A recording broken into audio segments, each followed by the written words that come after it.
नमस्कार। स्वदेश न्यूज के खास कार्यक्रम छत्तीसगढ़ की बात में आप सभी का बहुत बहुत स्वागत है।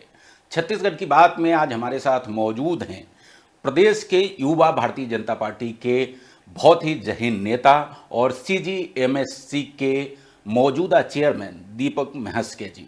दीपक महस्के जी प्रोफेसर रहे हैं, शिक्षक रहे हैं और केमिस्ट्री से, और उसके बाद बहुत लंबे समय तक भारतीय जनता पार्टी की मीडिया और सोशल मीडिया को संभालते रहे हैं, IT को संभालते रहे हैं।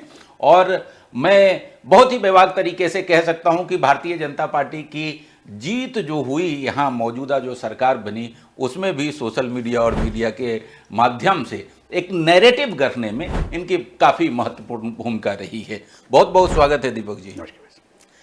दीपक जी, आपको जो जिम्मेदारी दी गई है, पिछली सरकार की बात करें तो जो प्रमुख घोटाले होते थे उसके एक केंद्र CGMSC था, और सरकार बनने के बाद उसकी जिम्मेदारी आपको दी गई है। क्या दायित्व संभाले हो गए काफी दिन आपको, अब तो सब कुछ समझ लिए होंगे आप जी। क्या समझा? देखिए, पुरानी कहानियां तो आपको पता है। कांग्रेस के हार का एक बड़ा कारण यहाँ के घोटाले भी रहे हैं, जिसको भाजपा ने उजागर किया था। और मुझे लगता है ये बड़ा दायित्व मुझे यहाँ के जो समस्याएं थी, और पूर्ववर्ती सरकार ने जो इस संवेदनशील विभाग को बहुत असंवेदनशील तरीके से चलाया था, उसको ठीक करने का दायित्व मुझे दिया गया है। और पूरे प्रण प्राण से हम लोग जुटे हुए हैं वहाँ की व्यवस्थाओं को सुधारने में, ताकि एक जो महती जवाबदारी स्वास्थ्य क्षेत्र की है, इसको हम लोग अच्छे से कर सकें। मैं पूछूं कि आपके आने के बाद क्या बदला, प्रदेश भी जानना चाहता है। देखिए, जैसा कि हमने हल्के मूड में ही बात शुरू की थी, वहाँ पर बहुत कुछ करना है और बहुत कुछ हो रहा है। टेंडरिंग को लेकर शिकायतें आती थी कि टेंडर बहुत डिले होते हैं, टेंडर गिर जाते हैं, बार बार रिपीट किया जा रहा है। इस पूरी व्यवस्था को एक समयबद्ध तरीके से कैसे लागू हो, इसके लिए हमने कंसल्टेंट्स नियुक्त किए हैं, और बहुत क्रमबद्ध तरीके से उन व्यवस्थाओं को ठीक किया जा रहा है। आने वाले समय में आप खुद देखेंगे, बल्कि मैं आप लोगों को खुद ही आमंत्रित करूंगा कि हमने जो नवाचार किया है, इसके परिणाम आपको दिखने लगेंगे। टेंडरिंग की व्यवस्था बेहतर हो रही है, दवाओं की आपूर्तियों को लेकर जो समस्याएं रही है पहले, उनको ठीक करने का प्रयास हो रहा है, और बाकी तमाम चीज़ें जो जुड़ी हुई हैं, सब में बेहतरी लाने का प्रयास किया जा रहा है। छत्तीसगढ़ के स्वास्थ्य के दृष्टिकोण से अगर देखें तो बहुत बड़ी जिम्मेवारी है आपकी, क्योंकि पूरे प्रदेश में दवाओं की आपूर्ति, उपकरणों की आपूर्ति, रिएजेंट जैसी तमाम केमिकल्स हैं उसकी आपूर्ति, निर्माण की जिम्मेवारी, सब कुछ आपके ऊपर है। लेकिन अभी भी आज ही जब मैं थोड़ा रिसर्च कर रहा था तो मैं देख रहा था प्रदेश में जितनी दवाएं होनी चाहिए उसका स्टॉक अभी भी पूरा नहीं हो पा रहा है, काफ़ी दवाइयाँ कम हैं। उपकरणों की बात की जाए तो बहुत सारे उपकरण कई बार टेंडर होने के बावजूद नहीं खरीदे जा पा रहे हैं। क्या समस्या है, कहाँ दिक्कतें हैं? देखिए, आज चुनौती और जवाबदारी हमारी है, तो मैं पुराने चीज़ों की बात नहीं करूँगा, लेकिन समस्या का बीज वहीं से बोया गया था। उन समस्याओं में कुछ स्पेसिफिकेशन के विषय थे, कुछ ऐसे स्पेसिफिकेशन कभी कभार आ जाते थे जिसमें कि एक ही बिडर आ पाता था, एक बिड को टेंडर नहीं दिया जा सकता था, तो वो ड्रॉप होते थे। तो मैंने कहा ना आपसे कि जितनी खामियां थी उनको दूर करके ये जो देरी वाला जो विषय आ रहा है बार बार, ये बहुत जल्दी समाप्त कर दिया जाएगा, और उस पर हम लोग लगे हुए हैं, ताकि और पूरी जिम्मेदारी से लगी हुई है सरकार। माननीय विष्णुदेव साय जी के नेतृत्व में बारंबार हमको कहा जा रहा है कि इसको जल्दी से जल्दी दुरुस्त करिए, और 2 महीना या 1-1.5 महीने के अंतर्गत हम पूरे परिणाम देने में इस स्थिति में रहेंगे। तो मैं 1 महीने 2 महीने आप कह रहे हैं, बहुत कम समय है। हम ये कह सकते हैं, आप छत्तीसगढ़ की जनता को ये विश्वास दिला सकते हैं कि अगले 6 महीने में कम से कम दवाइयों की आपूर्ति जो है पूरे प्रदेश में बेहतर हो जाएगी? निश्चित। आज आप तारीख आप नोट कर लीजिएगा, और हम तो आपको 6 महीने क्या बहुत जल्दी आमंत्रित करेंगे। हाँ। कि ये सतत काम चल ही रहा है, ऐसा नहीं कि 6 महीने बाद काम शुरू होगा। हाँ। इसकी बेहतरी के लगातार प्रयास चल रहे हैं। जहाँ जहाँ छोटी मोटी खामियां थी भी, हमने कहीं नहीं नकारा है कि नहीं है, तो उस व्यवस्था को दुरुस्त करने में हम लगे हैं, लेकिन व्यवस्था लगातार दुरुस्त होती चली जा रही है। लेकिन उस सब के बावजूद अभी कुछ चीजें आई कि गुणवत्ताहीन दवाइयाँ, कुछ लॉट्स आ गए थे, उसको आपने रोक लगाई, उसको वापस करवाया। महासमुंद में ब्लेड का मसला आया था कि ब्लेड जो है वो ठीक नहीं है। तो इस तरह की स्थितियां आपके रहते क्यों आ पा रही है? देखिए, इसको वैसा समझने का प्रयास करिए जी। कि ये बहुत संवेदनशील विषय है। एक भी दवा की अगर शिकायत आती है तो उसको अगर गंभीरता से न लें तो ये बड़ा गलत काम होगा अपने दायित्वों के प्रति। मैंने बिल्कुल खास निर्देशित किया गया है विभाग को कि अगर कहीं पर भी कोई समस्या दिखती है और कोई शिकायत आती है तो पहला कदम विभाग का यह रहता है कि उसको ब्लॉक कर दिया जाता है। ब्लॉक करने का मतलब हमेशा ये नहीं कि दवा जो है गुणवत्ताहीन है, लेकिन क्योंकि ये पब्लिक के उपयोग के लिए और स्वास्थ्य से जुड़ा हुआ है, तो जैसे किसी के बारे में कोई शिकायत है, किसी भी दवा, किसी भी इंस्ट्रूमेंट, तो पहला काम सीजीएमएस ये कर देता है कि उसको रोक लगा देता है। कई बार इसका परसेप्शन ये आ जाता है कि हर बार रोक लगाने का मतलब है कि उतनी गुणवत्ताहीन दवाइयाँ आ रही है। हमेशा ऐसा नहीं होता। रोक लगाने के बाद हम इसको क्वालिटी चेक के लिए भेजते हैं। क्वालिटी चेक होने के बाद अगर वो ठीक निकलती है दवा तो उसका फिर उस बैच की आपूर्ति चालू करते हैं, और नहीं निकलती तो उसको हटा लिया जाता है। तो थोड़ा सा मीडिया को और लोगों को भी हम समझाने का प्रयास कर रहे हैं कि हर रोक, इसका मतलब गुणवत्ताहीन दवा नहीं है। उसका मतलब ये है कि हमको शिकायत मिली और हमने तुरंत निर्णय लिया। इसको दूसरे रूप में ये भी कह सकते हैं कि मतलब दीपक मस्के जी जो हैं पारदर्शिता पूरी बरत रहे हैं कि भाई जो चीज है उसको छुपाने की जरूरत नहीं है, रोक लगा दो, उसको रोक लो, फिर उसको टेस्ट करेंगे, फिर बताएंगे क्या स्थिति है, उसके अनुसार उसका निर्णय लिया जाएगा। कहीं जिम्मेदारी से बचने का प्रयास नहीं है। हर शिकायत पर कार्रवाई हो रही है। हर वो शिकायत जैसे आती है उसको पहले रोक लगाई जाती है, टेस्टिंग होती है उसके ऊपर, और फिर उस पर निर्णय लिया जाता है। अभी हाल ही में जिस तरीके से मध्य प्रदेश में सिरप का कांड हुआ, दर्जनों बच्चे वहां मारे गए, ऐसी स्थिति छत्तीसगढ़ में ना आए, इसको लेकर के आप लोगों ने कुछ नीति बनाई है और कुछ विशेष रूप से किसी भी स्थिति में ये हालात कम से कम छत्तीसगढ़ में ना हो। देखिए, हर समस्या अपने आप में एक सीख होती है हम लोग के लिए भी, और चाहे किसी अन्य राज्य की भी स्थितियां हो, ये स्थितियां हमारे राज्य में ना आए, इसका बिल्कुल ध्यान रखा जाता है। और इस तरह की जो भी खबरें आती है, भले हमारे राज्य या हमारे विभाग संबंधित ना हो, लेकिन संज्ञान में लेकर अपने पक्ष को भी हम लोग जांच करने का प्रयास करते हैं। जी। अभी हाल ही में आपने टेंडर किया 4 मेडिकल कॉलेज को लेकर के, सवाल उसमें उठा कि 53%, 53% एवब रेट में आपने टेंडर कर दिया और 1565 करोड़ का टेंडर फाइनल कर दिया, और इसमें शासन को नुकसान हो रहा था। हालांकि बाद में इसको रोक दिया गया। बातें ये भी आई कि ये टेंडर की प्रक्रिया जो है नियमों को ताक पे रख के किया गया, टेंडर के मेंबर्स वहां पे नहीं थे, फाइलें उनके घर पे भेजी गई, उन्होंने साइन करने से इनकार कर दिया, उसके बाद इसको रोका गया। क्या सच्चाई है, आप बताइए। देखिए, एक प्रक्रिया के अंतर्गत ये सब चीज़ मीडिया के सामने, मुझे लगता है कि जितना हम लोग देख पाते, मीडिया भी हमारे विभाग को पारदर्शिता से उतना ही देख पा रहा है। और एक जिम्मेदार मीडिया होने के नाते आप लोग चीज़ों को सामने लाते हो, जिसको हम लोग ने हमेशा स्वागत किया है। इस विषय में एक बार टेंडर हुआ, निश्चित रूप से सबके सामने था। वो टेंडर क्योंकि अधिक मूल्य का था, इसलिए उसको बाद में ड्रॉप हो गया। उसके बाद दूसरा टेंडर आया, उसमें भी थोड़ा सा कुछ लोगों ने कहा कि इसका अधिक रेट है। लेकिन थोड़ा सा मैं आपको आंकड़े बताना चाहूँगा कि ये पहली बार इंजीनियरिंग, प्रोक्योरमेंट और कंस्ट्रक्शन इस मोड पे किया है, ईपीसी मोड पर किया गया है, जिसमें कि पूरा काम एजेंसी को या ठेकेदार को बनाना है। उसको इंजीनियरिंग का भी बनाना है, उसको प्रोक्योरमेंट भी करना है, कंस्ट्रक्शन भी करना है, और एक एजेंसी लगातार जिम्मेदार रहेगी। तो ये एक तरह का काम अच्छे से हो, उसका उस आधार पर काफ़ी चर्चा हुई कि इतने बड़े बड़े इंजीनियरिंग कॉलेज बन रहे हैं। तो ईपीसी मोड में होने से आप देखेंगे कि जो रेट अभी आया है, भले ही क्योंकि 2014 का एसओआर था ये, तो उसके हिसाब से कुछ रेट्स अभी बढ़े भी हैं। लेकिन अगर आप ईपीसी मोड में अन्य राज्यों में सिमिलर कंस्ट्रक्शन देखेंगे तो हम अभी भी 11 से 12% बिलो हैं। लेकिन एक चीज का जवाब जो है आप दीजिए, और जनता इसको जानना चाहेगी कि ये सब कुछ तो हो गया, आपने कहा कि बहुत बेहतर गुणवत्तापूर्ण 12-13% कम बिलो रेट में हम काम आसपास के राज्यों में, आसपास के राज्यों में काम करवा। लेकिन जब इसकी बात आई आगे, जब वहां के जिन लोगों ने मीटिंग ली, तो पता चला कि इसका डीपीआर ही नहीं है। तो ये क्या? देखिए, अच्छा प्रश्न आपने लिया, क्योंकि ये लोगों को समझना पड़ेगा। ईपीसी मोड में हम अपनी क्वांटिटी देते हैं, हमारे भवन कैसे बनेंगे, किस कंस्ट्रक्शन लेवल के बनेंगे, उसकी क्वांटिटी देते हैं हम लोग।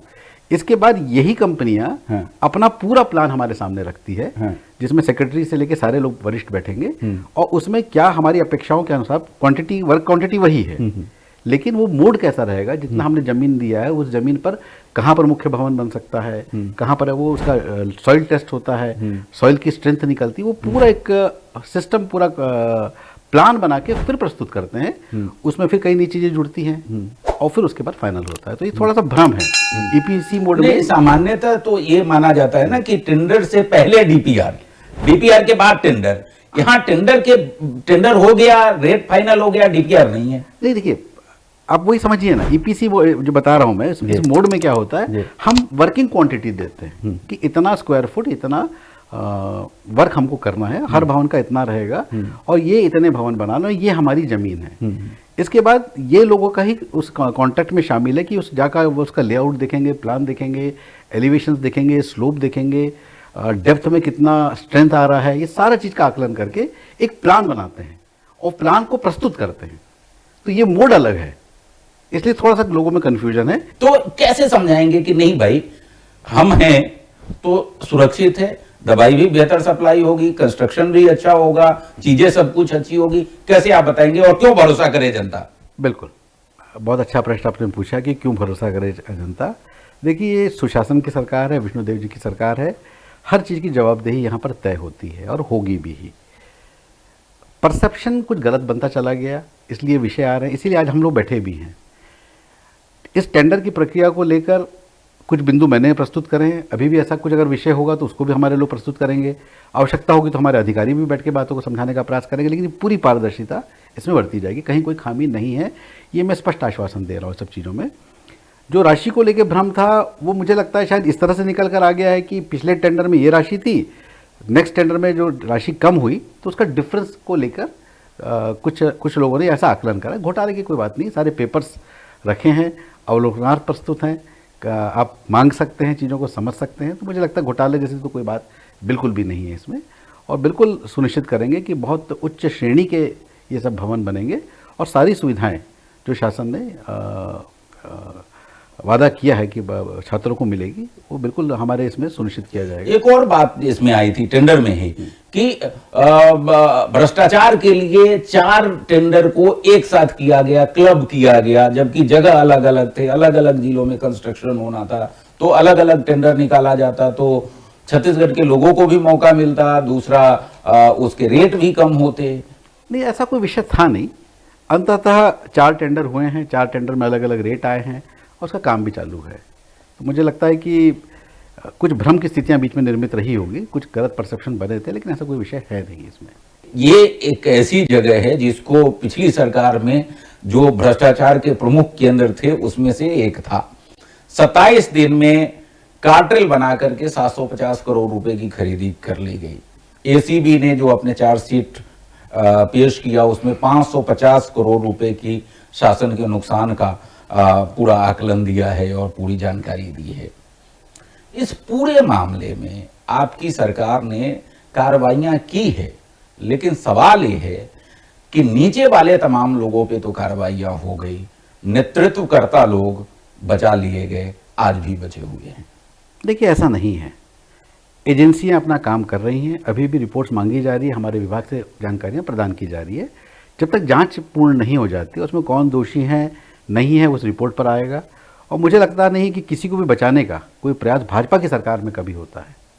एजेंसियां अपनी जांच कर रही है, उसमें मेरा बोलना भी उचित नहीं होगा, लेकिन जब ये जांच पूरी हो जाएगी, उसमें जो भी दोषी सामने आएंगे, सरकार प्रतिबद्ध है कि सब पर कार्रवाई होगी, सब दंडित होंगे, कोई बचेगा नहीं, निश्चित रूप से। लेकिन सवाल ये है, आम जनता का सवाल, आम जनता ये जानना चाहती है कि 8.5 रुपए का EDTA ट्यूब 2352 रुपए प्रति नग की दर से खरीदी की गई।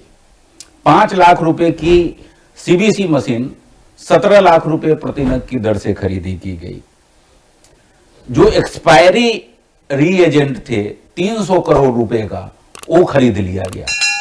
और इस खरीदकर्ता जो टीम थी, 6 लोगों की टीम थी, और उसमें जो सबसे बड़े अधिकारी थे, जो DHS थे, जो उस समय के MD थे, उन पर अब तक कार्रवाई नहीं हुई है। क्या भारतीय जनता पार्टी की सरकार ये मानती है कि वो दोषी नहीं थे? बिल्कुल भी नहीं, हम ये बिल्कुल भी नहीं कह रहे हैं कि कौन दोषी और कौन दोषी नहीं। जांच चल रही है, तथ्यों पर एजेंसीज अपनी काम कर रही है, और मैंने आपको इस प्रश्न के पहले भी जवाब दिया था कि जांच के उपरांत जो भी निकलेगा वो सजा पाएगा, और किसी को बचाने का कोई ध्येय पार्टी का रहता ही नहीं है कभी। भारतीय जनता पार्टी बिल्कुल स्पष्ट है, विष्णुदेव साय की सरकार की सुशासन सरकार में बिल्कुल स्पष्टता है कि जो भ्रष्टाचारी होगा, जो गलत काम करेगा, वो दंडित होगा। लेकिन अभी क्योंकि जांच की स्थितियां में है, तो जो जांच कमेटी और जांच की टीमें जो काम कर रही है, इनकी रिपोर्ट एक बार आ जाए, उसके बाद ही हम कुछ आगे कह पाएंगे इस विषय में। एक सवाल और महत्वपूर्ण है, आपने कई सारी इसमें जो कंपनियां थी उसको आपने ब्लैक लिस्टेड किया है, लेकिन ब्लैक लिस्टेड की सूची में मोक्षित कारपोरेशन नहीं दिख रहा है। उसको लेकर के कई सवाल आए, क्या मोक्षित को मोक्ष मिल गया? नहीं, ऐसा नहीं है। मुझे लगता है कि एक बार मैं और दिखवा लेता हूँ इस चीज़ को कि ये क्या है इस मामला। एक बार मैं जानकारी लेके आपको बताता हूँ कि अगर नहीं है नाम जी, तो या तो हो सकता है जांच के कारण लंबित होगा ये मामला जी, लेकिन इसको मैं दिखवा लूंगा। जी। चलिए अब थोड़ा इससे आगे बाहर बात करते हैं। एक बार आखिरी सवाल ये लेकर के कि क्या उम्मीद करे छत्तीसगढ़ की जनता दीपक मस्के से सीजीएमएससी के चेयरमैन के रूप में? देखिए, बहुत बड़ा दावा तो मैं नहीं करूंगा। मैं बड़ी नम्रता से कहना चाहूँगा कि जो उद्देश्य को लेकर पार्टी ने मुझे यहाँ भेजा है, यहाँ की व्यवस्थाओं को दुरुस्त करने के लिए, और ये मेरा नैतिक दायित्व भी नागरिक के तौर पे बनता है कि स्वास्थ्य सेवाओं को अच्छी तरह से बहाल करने में मेरी कोई भूमिका बने। तो बड़ी सनम्रता से मैं कहना चाहूँगा कि मैं पूरा प्रयास करूँगा कि पार्टी के विश्वास को और माननीय मुख्यमंत्री जी के विश्वास को पूरा कर सकूँ। और स्थितियाँ, मैंने आपसे पहले का बड़ा दावा नहीं करूँगा, लेकिन बहुत जल्द ही आपको परिणाम दिखने लगेंगे। जी, दीपक जी बहुत शालीन और बहुत ज़हीन इंसान हैं, बहुत लंबे समय से मैं जानता हूं। दीपक जी, मैं जरूर आपसे पूछना चाहूंगा, आप शिक्षक रहे, शिक्षा के क्षेत्र से इधर आए, राजनीति को काजल की कोठरी कहा जाता है और जवाबदारी भी आपको ऐसी जगह की दे दी गई है, कैसा महसूस कर रहे हैं? देखिए, चुनौती का मजा मैं लेता हूं हमेशा से जी। मैं तो धन्यवाद दूंगा कि मुझे ऐसी जगह काम करने दिया जहां काम करने के लिए पर्याप्त जगह है जी। जहां तक काजल की कोठरी की बात है, तो मुझे लगता है कि अगर हम किसी गलत काम में लिप्त नहीं है तो उससे भय खाने की कोई आवश्यकता नहीं है।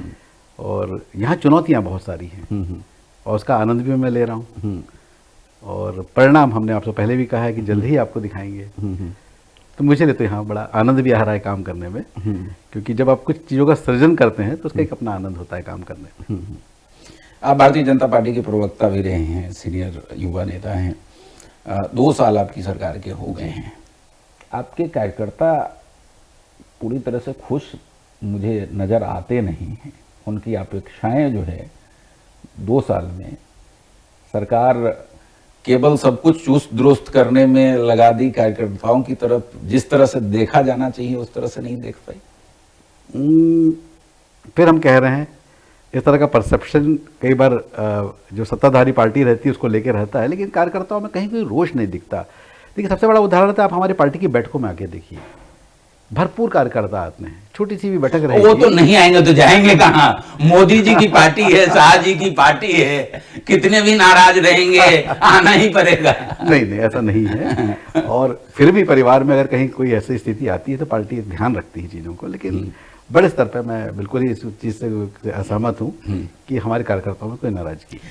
2 साल में देखिए, आपका एजेंडा था, आपने घोषणा पत्र जो जारी किया था उसको पूरा करना था, वो तो आपका दायित्व था, वो करेंगे। उससे परे अगर हम कहें तो क्या लगता है 2 साल में आपकी सरकार ने क्या बदल दिया? देखिए, बहुत सारे चीज़ें सामने आई हैं। मुझे लगता है कि मीडिया पर्सन के रूप में आपको ज़्यादा पता है। एक तो नक्सलवाद, जो एक ऐसा समस्या या ऐसा नासूर हमारे प्रदेश के लिए बन गया था जो लगता था कभी ख़त्म ही नहीं होगा।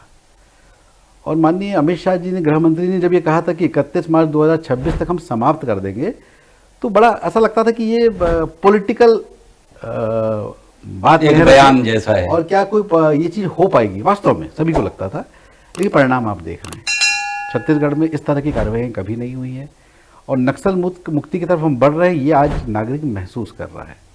तो मुझे लगता है सबसे बड़ी उपलब्धि तो हमारी यही है, जो पूरा भारत देख रहा है, हम तो कहते हैं विश्व देख रहा है। दूसरा अगर आप देखेंगे तो महिला महतारी वंदन की जो थी, ये भी था कि एक हाथ साल दे दुआ के पार्टी चुनाव जीतने के बाद ये इस वादों से परे हट सकती है। ऐसे भी कई दावे थे, लेकिन आज भी सारे विकास कार्य करने के बाद भी हमने अपने वादों पे रहे हैं। किसानों का देख लीजिए आप, सिस्टम सब अपग्रेड कर रहे हैं, सारी चीज़ें आ रही है, एग्रीटेक आ रहा है, थोड़ी समस्याएं भी कई बार आती है, लेकिन व्यवस्थाओं को सुदृढ़ भी किया जा रहा है और किसानों से किया गया वादा भी जो है उसकी पूर्ति में सरकार बिल्कुल प्रतिबद्ध है, कहीं पीछे नहीं है। क्योंकि आपके पास सोशल मीडिया भी रहा है, आप आईटी भी देखते रहे हैं, प्रवक्ता भी रहे हैं, राष्ट्रीय टीम में भी हैं सोशल मीडिया और मीडिया की। अभी पिछले 15-20 दिनों में आपने देखा, आपकी नज़र में भी आया होगा, सीएम बदल रहे हैं, सीएम बदल रहे हैं, सीएम बदल रहे हैं, ऐसी बहुत सारी चीज़ें प्रचारित की गई। मैं तो पत्रकार के तौर पे मैंने भी एक रिपोर्ट बनाई थी, उसमें मैंने खुद ही बताया है कि ये प्रचारित की गई है, कहीं से प्लांट की गई है, जो भी चीज़ें हैं। लेकिन इस सब तरह की जो चीज़ें आती है, इसको मैं एक एक्सपर्ट के तौर पे पॉलिटिकल जवाब नहीं चाहूँगा, एक एक्सपर्ट के तौर पे आपसे जानना चाहूँगा, भारतीय जनता पार्टी अपने आईटी के लिए, सोशल मीडिया के लिए, मीडिया के लिए मानी जाती है, लेकिन ये इस तरह से वायरल हो जाती है और उस पर कोई ठीक जवाब नहीं आ पाता है। क्या ये कोई स्ट्रेटजी का हिस्सा है, क्या है? नहीं, देखिए अभी तो चुनाव बहुत दूर है। हाँ, ठीक है। हाँ, इस तरह की कोई स्ट्रेटेजी मुझे नहीं लगता कि कहीं पर भी कोई है। हाँ, आईटी, सोशल मीडिया, देखिए सोशल मीडिया में आप भी जानते हैं कई इस तरह की चीज़ें चलती रहती है जिसका कोई सिर पैर नहीं होता, कोई आधार नहीं होता है। तो क्योंकि आप बैठे हैं इसलिए मैं इस बारे में बात कर रहा हूँ, लेकिन ये विषय तो बात करने लायक है ही नहीं। जी, सोशल मीडिया में ऐसे कई विषय चलते रहते हैं, जी, इसको बहुत गंभीरता से लेने की आवश्यकता नहीं है। जी, मुझे नहीं लगता इससे कोई नैरेटिव फिक्स हो रहा है जी, या कोई कारण है। जी, इतना ही कह पाऊंगा इस विषय जी। पे। आधारहीन चीज़ें हैं ये, जी, जी, जिसका कोई मतलब नहीं है। जी, मतलब मुझे लगता है चर्चा का ही विषय नहीं होना चाहिए। जी। चर्चा का विषय इसलिए था क्योंकि आप उसके एक्सपर्ट हमारे सामने बैठे हुए हैं, इसलिए। और पिछले दिनों काफी तेजी के साथ ये वायरल हुआ पूरे प्रदेश में। बहरहाल आखिरी सवाल मैं आपसे लूंगा, 3 साल और भारतीय जनता पार्टी के हैं, 3 साल बाद छत्तीसगढ़ कैसा दिखेगा? छत्तीसगढ़ के लोगों को क्या बदल जाएगा छत्तीसगढ़ में? देखिए, छत्तीसगढ़ तो बदलता हुआ लोगों को दिख रहा है। हमारा अंजोर जो वित्त मंत्री जी की उपस्थिति में जो प्रस्तुत किया गया था, जो विजन डॉक्यूमेंट था हमारा, उस पर लगातार सरकार काम कर रही है और उसमें समीक्षाएं भी हो रही है। तो भारतीय जनता पार्टी हमेशा एक बड़े विजन को लेकर चलती है और बदलाव आपको सरकार के 3 साल बाद दिखेगा ऐसा नहीं है। उस विजन डॉक्यूमेंट को अगर आप देखेंगे तो हम शब्दशः उसमें जो लिखा हुआ है उस डॉक्यूमेंट के आधार पर सरकार आप अपने नीतियों को लेकर आगे बढ़ रही है। तो विजन 3 साल बाद दिखेगा, ये तो है ही है, हमको दिखना भी आरंभ हो गया है। मुझे लगता है कि पत्रकार के रूप में तो आप तो देखते हैं, नागरिक रूप में भी आप देखेंगे तो मेरी बात में आपको सत्यता दिखेगी। जी, तो दीपक महस्के जी से बहुत ही तमाम खरे खरे हमने सवाल किए और इन्होंने बहुत ही शालीनता से, बहुत ही बेबाकी से तमाम सवालों के जवाब दिए। और एक खास बात जो इन्होंने प्रदेश की जनता से वादा किया है कि अगले, हालांकि हमने तो 6 महीने का समय दिया, लेकिन उन्होंने कहा कि अगले 3 महीने में छत्तीसगढ़ की जो स्वास्थ्य व्यवस्था है, खासकर दवाओं की आपूर्ति, उपकरणों की आपूर्ति, ये बेहतर ये छत्तीसगढ़ में कर देंगे।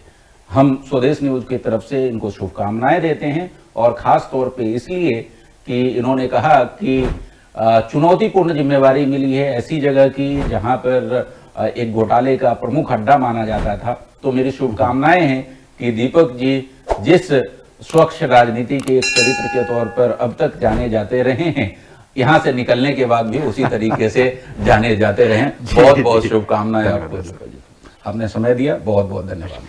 नमस्कार। अगली बार किसी अन्य शख्सियत के साथ मैं आपके सामने हाजिर होऊंगा, तब तक के लिए इजाजत दीजिए। नमस्कार।